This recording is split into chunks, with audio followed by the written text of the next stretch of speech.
Hello there, and welcome back to my third flower in the series with the satin fabric. My first one, we did the Magnolia. And the second one, I did the Orchids. And now today, I thought I would do a Camellia.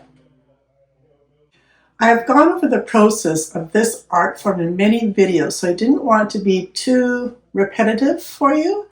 So I'll go over the process a little bit quicker. If you want more detail, then feel free to go to my Kinusaiga fabric art playlist, and I will leave the link in the description box below this video, as well as any supplies and links to any products that you want to do this artwork. In my last video, I did say I don't think I had any more tricks up my sleeve for you, but I actually do have one more thing I want to show you. So I will quickly go through prepping of the supplies you need for your artwork, and then I'll show you the trick, and then I might just zoom ahead a little bit because I'm off camping again, so it'll be a little harder to film, but I'll kind of show you where I'm at through the process. Okay, let's get started.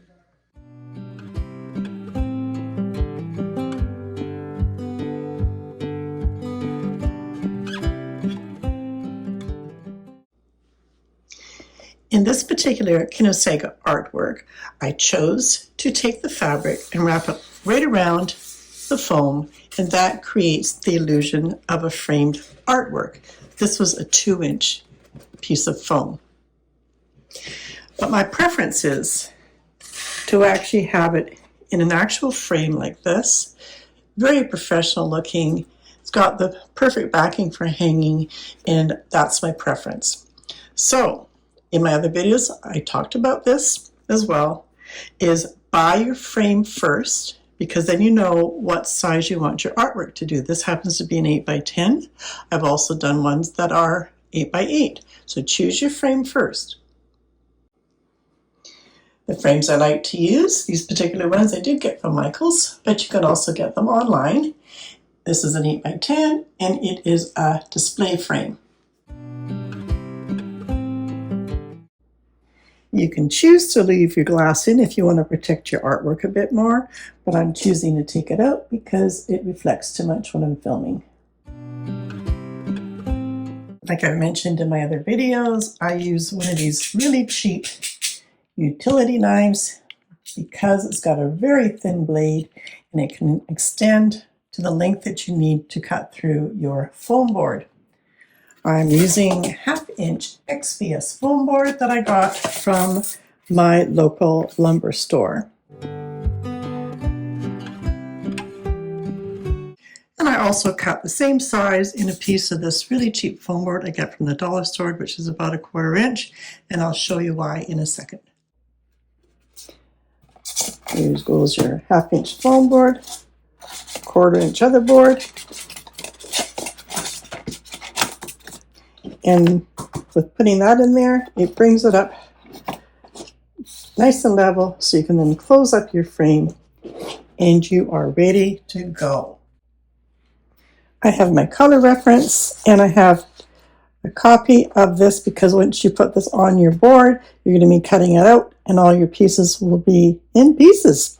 So it's nice to have a complete reference. The next thing we need is a double-sided tape sheet. You can get the cheaper ones that come in this size. You can also get the 3M, which is a little tiny bit more expensive. They both work equally fine. If you're going to do a lot of Kinusaiga, this also comes in a roll.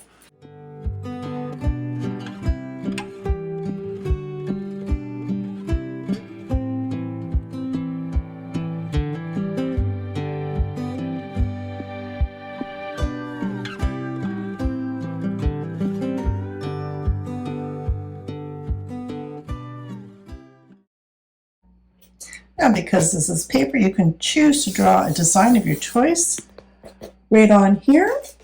Or if you have a design all ready to go, then you can tape your design on top of that, which is what I will do.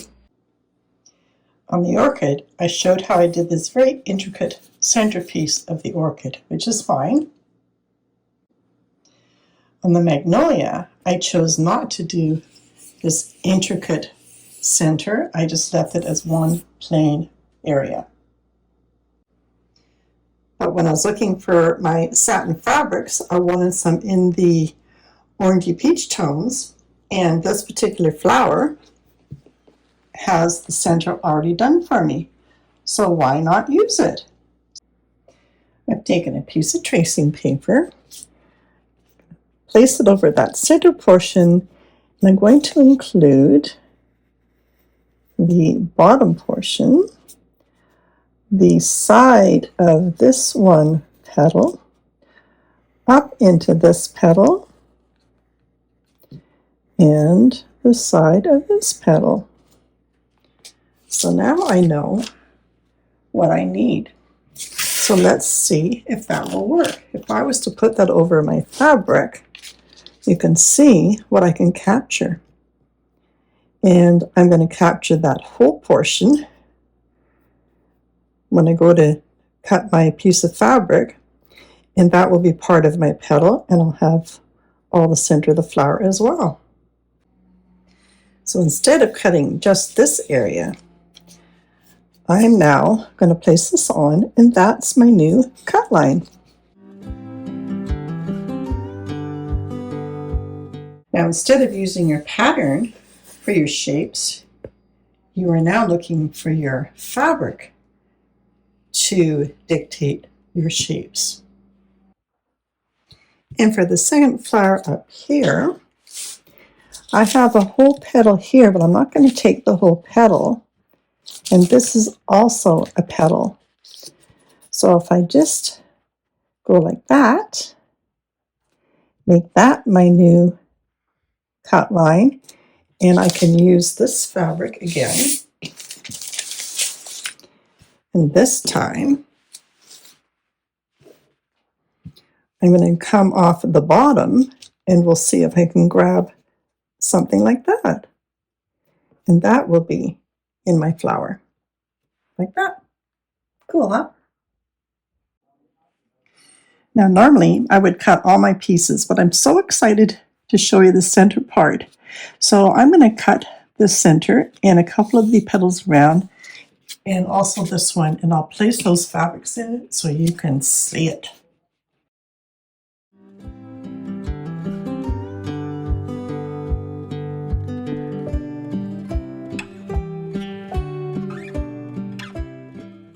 And I'm just going to cut a few more pieces, and then we're going to put in that fabric.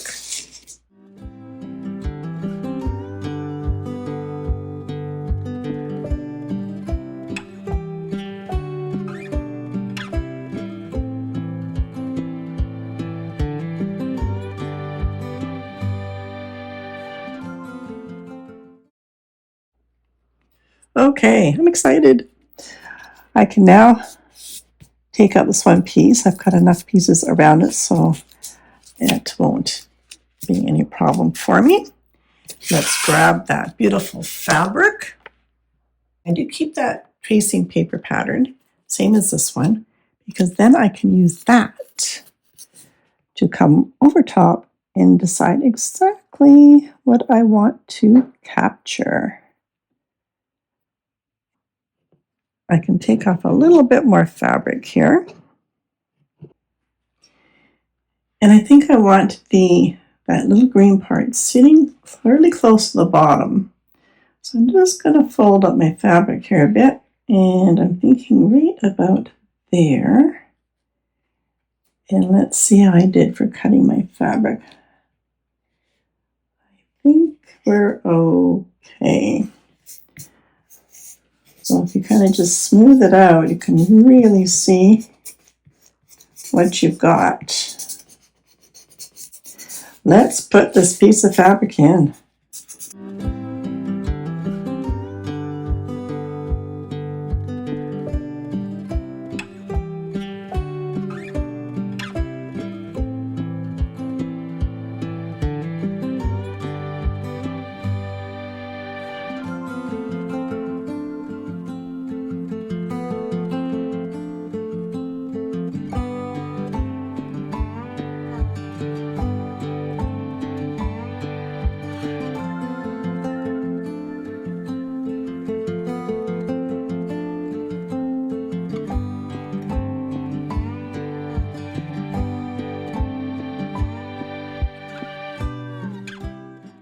is the center of my camellias. This one, and I did this one as well.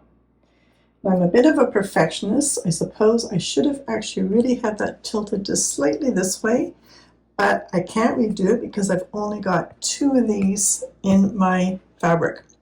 So it is what it is, and it's artwork, so it doesn't have to be perfect. This is my interpretation. So on my first one, the Magnolia, the background is a little bit more diffused, and you can see the Magnolias pop a bit better than in the orchids, where I chose to be more stained glass look, and this is kind of competing a little bit with the orchid. So now back to this one. I'm going to continue to cut the rest of my pieces out, and then when they're all cut, I'm going to start with my background pieces because I'm going to make them more kind of champagne, really, really light colors, so it gives the camellias a chance to really spotlight. So let's try that this time, and I will keep you posted and film as I go so you can see how it's progressing. So come along for the ride.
And now it's just a matter of filling in the rest of my petals.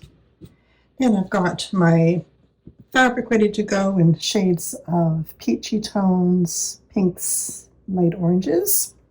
And I've got my lovely little guide here, which can help me to decide if I want to go for a light shade or a darker shade. It just gives you a little bit of an idea so you're not kind of fighting with what should I do. That will help.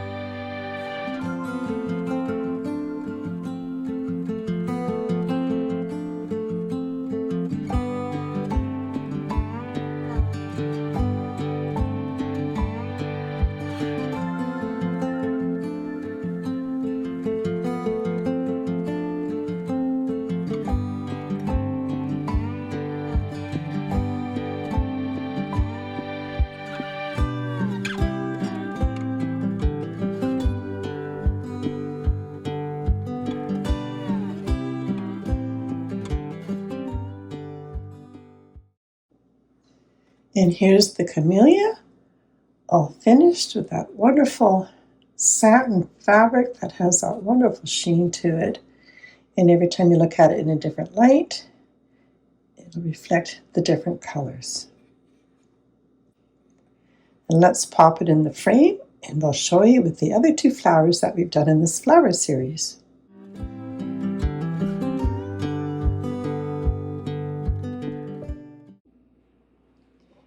And what do you think about how we use the fabric to form the center of that flower. What's your opinion? I think it worked out okay. I like it better than just putting a blob of fabric in. So work with those fabrics and see what you can come up with. And as soon as it's framed, I just think it just brings it all to life and just finishes it off beautifully.